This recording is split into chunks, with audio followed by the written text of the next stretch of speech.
अगर आप लोगों के गुलाब के पौधे के ऊपर कलियां नहीं बनती या आपके पौधे के पत्तों के ऊपर काले काले निशान पड़ना स्टार्ट हो जाते हैं, इसकी ग्रोथ जो है वो शुरू शुरू में तो ठीक होती है, लेकिन कुछ ही टाइम के बाद इसकी ग्रोथ जो है वो रुक जाती है, पत्ते नहीं निकलते। तो इस तरह ना बहुत सारे मसले मसाइल होते हैं इस पौधे के साथ।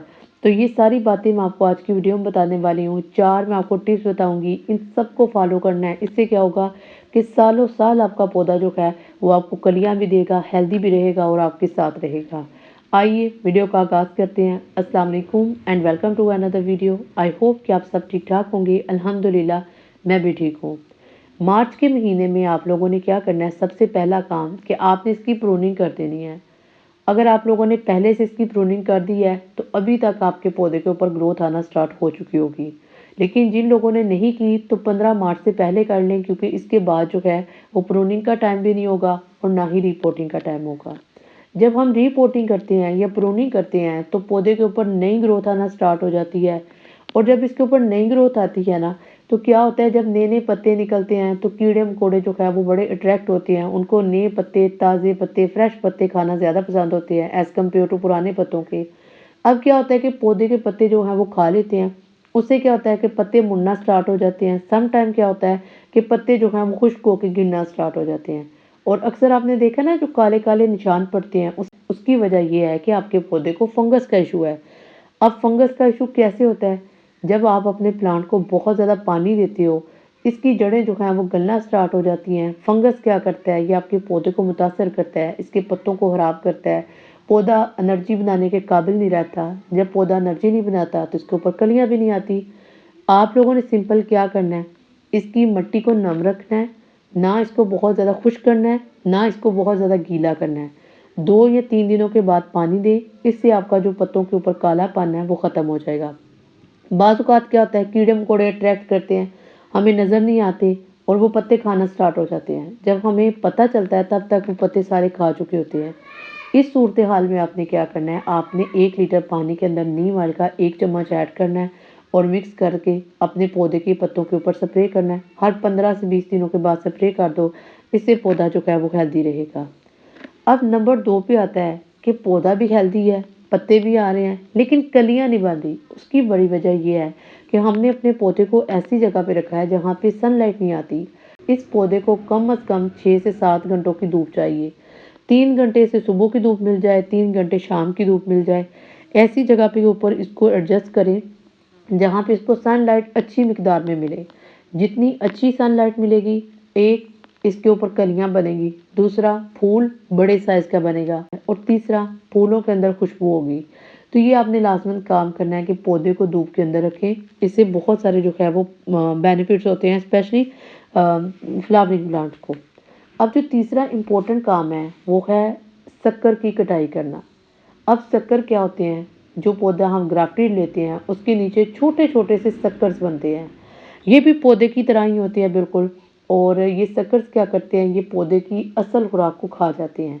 पौधे की जो असल ग्रोथ होती है वो रुक जाती है और सक्कर बढ़ना स्टार्ट हो जाते हैं। इसकी पहली निशानी ये होती है कि ये बिल्कुल नीचे से निकलते हैं, इनके ऊपर कांटे बहुत ज़्यादा आते हैं, पत्ते बहुत छोटे होते हैं इनके, और इनके ऊपर किसी किस्म का कोई फूल नहीं लगता। आप लोगों के लिए मैंने एक प्लांट के ऊपर सक्कर्स बने थे, मैंने उनको नहीं काटा। क्या हुआ कि पौधे की ओरिजिनल ग्रोथ जो थी वो ख़त्म हो गई थी और जो सक्कर्स थे वो इतने ऊंचे ऊंचे हो गए थे। तो आप लोगों ने ये लाजमन काम करना है। जो ग्राफ्टेड पौधे होते हैं उनके ऊपर तो ये बड़ा मसला होता है, लेकिन जो देसी प्लांट्स होते हैं उनके ऊपर सक्कर्स नहीं बनते। और वो पौधे जो हैं वो थोड़ी लेट ग्रो करते हैं, लेकिन सारा साल वो ग्रोथ भी करते रहते हैं और सक्कर्स का भी उनको कोई। अब जो मेरे पास प्लांट्स हैं इनके ऊपर सक्कर्स बहुत जल्दी बनते हैं। तो हर 15 से 20 दिनों के बाद आपने चेक करना है और इनको काटते रहना है। अब चौथा इम्पोर्टेंट काम ये है कि अगर आप लोग चाहते हो कि आपके पौधे के ऊपर बहुत सारी फ्लावरिंग हो, कलियां बने, इन्हें हर 15 से 20 दिनों के बाद फर्टिलाइज़र की ज़रूरत होती है। बहुत सारे मार्केट्स में इसके फर्टिलाइज़र अवेलेबल है, लेकिन जो सबसे बेस्ट वर्क करते हैं मैं आपको वो बताने वाली हूँ। ना इनको नाइट्रोजन, पोटाशियम और फास्फोरस, ये तीनों चीज़ें चाहिए, लेकिन जो ज़्यादा क्वांटिटी में चाहिए वो फास्फोरस और पोटाशियम है। पोटाशियम पौधे की जड़ों को मजबूत करता है और फास्फोरस कलियां बनाने में हेल्प आउट करता है। तो जो पहला फर्टिलाइज़र है वो है अनियन पील, यानी प्याज के छिलकों का पानी। बहुत इजीली अवेलेबल है। और मज़े की बात ये है कि ये बहुत अच्छा वर्क करता है। अगर आप किसी किस्म का कोई फर्टिलाइज़र अपने प्लांट को नहीं देते, तो सिर्फ़ प्याज़ों के छिलकों का पानी अपने प्लांट को दो। इसके बहुत सारे बेनिफिट्स हैं। सबसे पहला बेनिफिट्स है कि इसके अंदर मैग्नीशियम होता है, कैल्शियम होता है, आयरन होता है, जो आपके पौधे को मज़बूत करता है, इसकी जड़ों को मज़बूत करता है। उसके बाद अगर आपके पौधे को फंगस का इशू है, गुलाब के पौधे को फंगस का सबसे ज़्यादा इशू रहता है, और अगर ये पौधा मरता भी है ना, तो ये फंगस की वजह से मरता है, तो ये उसको भी ठीक करता है। अच्छा, इसको इस्तेमाल करने का तरीका आप लोगों ने सीख लेना है। सबसे पहले आपने क्या करना है, आपने पानी लेना है, 1 लीटर 2 लीटर पानी लें, 5-7 प्याज़ों के छिलके लें, पानी के अंदर भिगो के 2 दिनों के लिए छोड़ दें। जब पानी जो है वो बिल्कुल रेड कलर का हो जाएगा, आपको पता चल जाएगा कि आयरन पानी के अंदर आ चुका है, उसके बाद इस्तेमाल करना है। अब इस्तेमाल करने का तरीका ये है कि मिट्टी को अच्छे से खुश्क कर लो। जब मिट्टी अच्छे से खुश्क हो जाएगी, तो पौधे की गुड़ाई करनी है। पौधे की गुड़ाई करने के बाद आप लोगों ने क्या करना है, आपने या इसको डायरेक्ट इस्तेमाल कर लो, या अगर आप इसको पानी के अंदर मिक्स करके डालना चाहते हो तब भी कर सकते हो। दोनों सूरतों में आपके पौधे को कोई नुकसान नहीं होगा। बिल्कुल नेचुरल फर्टिलाइज़र है और बहुत अच्छा वर्क करता है। मैं आपको हाईली ये रिकमेंड करूँगी। अब जो सेकंड फर्टिलाइज़र है, वो है नींबू के छिलकों का पानी। अगर आपके पास नींबू के छिलके नहीं हैं, माल्टे के छिलके ले सकते हैं, संतरे के छिलके ले सकते हैं। इनमें से कोई भी आपके पास चीज़ है, आप ले सकते हो। अच्छा, सबसे पहले मैं आपको इसका बेनिफिट बता दूं कि ये एस्टिक प्लांट के लिए बहुत बेस्ट होते हैं। इनके अंदर भी नाइट्रोजन होता है, पोटाशियम होता है, फास्फोरस होता है, जो पौधे की ग्रोथ के लिए बहुत बेस्ट होता है। इसको इस्तेमाल करने का तरीका ये है कि आपने नींबू के छिलके लेने हैं, पानी के अंदर भिगो के रख देने हैं। 1 लीटर पानी के अंदर 4 या 5 छिलके काफ़ी होते हैं। 2 दिन के लिए पड़ा रहने दें। इसको कभी भी अपने पौधे के ऊपर डायरेक्ट इस्तेमाल नहीं करना, पहली बात। दूसरी बात कि मुसलसल इस्तेमाल नहीं करना। अगर आप एक दफ़ा इस्तेमाल करते हो, 20-25 दिनों का वक्फा डालो, फिर दोबारा इस्तेमाल करो। ठीक है जी? तो आप लोगों ने रेगुलरली इस्तेमाल नहीं करना। अब आप लोगों ने इस्तेमाल करने का तरीका सीखना है। आप लोगों ने 1 हिस्सा लेमन प्लांट का पानी लेना है और 4 हिस्से आपने दूसरा पानी डालना है। दोनों को मिक्स करें, मिट्टी को खुश्क करें, उसके बाद अपने पौधे के ऊपर अप्लाई करें। इसका बेनिफिट ये होगा कि आपके पौधे के ऊपर कलियाँ बहुत बनेगी और फूल बहुत ज़्यादा आएंगे। ठीक है जी? लेकिन ये बहुत एहतियात के साथ इस्तेमाल करना है, जैसे मैंने आपको बताया है, बिल्कुल वैसे ही। तीसरा फर्टिलाइज़र है बायो एंजाइम। बायो एंजाइम क्या होते हैं, ये हम अपने घरों में तैयार कर सकते हैं।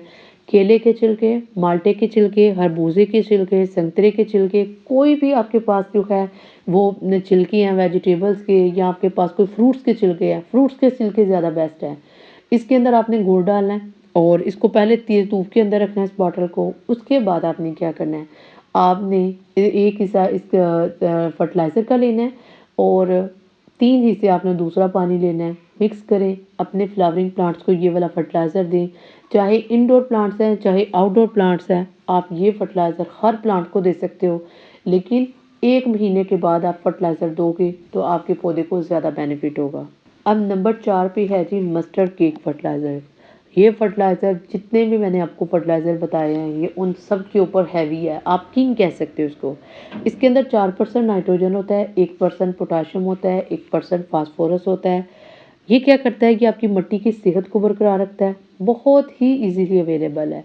पेस्ट से बचाता है आपके पौधे को, कीड़ों से बचाता है, फंगस से बचाता है, और सबसे बड़ी बात कि आपके पौधों की ग्रोथ को बेहतर करता है, कलियों को प्रमोट करता है। इस्तेमाल करने का तरीका मैं आपको अगर बताऊं, तो आपने 100 ग्राम जो है वो मस्टर्ड केक लेना है। 1 लीटर पानी के अंदर इसको भिगो के रख दें। जब अच्छे से दोनों मिक्स हो जाएं, उसके बाद आपने इसको जो है वो डाइल्यूट करके अपने पौधे को देना है। अब नंबर 5 पे एक फर्टिलाइज़र है, ये भी बहुत अच्छा है, बहुत इजीली अवेलेबल है। तो ये फर्टिलाइज़र है एगशेल्स का। एगशेल्स जो होते हैं, इनके अंदर कैल्शियम कार्बोनेट होता है, और मज़े की बात ये होती है, ये आपके पौधे की सेल वॉल को बेहतर करता है, बहुत ही स्लोली रिलीज़ होता है, पौधे की रूट्स को बढ़ाता है, प्रोटेक्ट करता है। और मज़े की बात यह है कि अगर आपके पौधे के अंदर कोई स्नेल्स आ गए हैं, स्लग्स आ गए हैं, तो वो अंडे के छिलकों के देख के भाग जाएंगे, पौधा जो है वो बिल्कुल प्रोटेक्टेड रहेगा। तो ये मेरी आज की छोटी सी वीडियो थी। आई होप कि आप लोगों को बहुत अच्छी लगी हो, आपने बहुत ज़्यादा जो है वो इससे नॉलेज हासिल किया हो। तो अगर अच्छी लगी हो तो इसे लाइक ज़रूर कीजिएगा एंड शेयर कीजिएगा। मिलते हैं किसी नेक्स्ट वीडियो में, तब तक अल्लाह हाफिज़।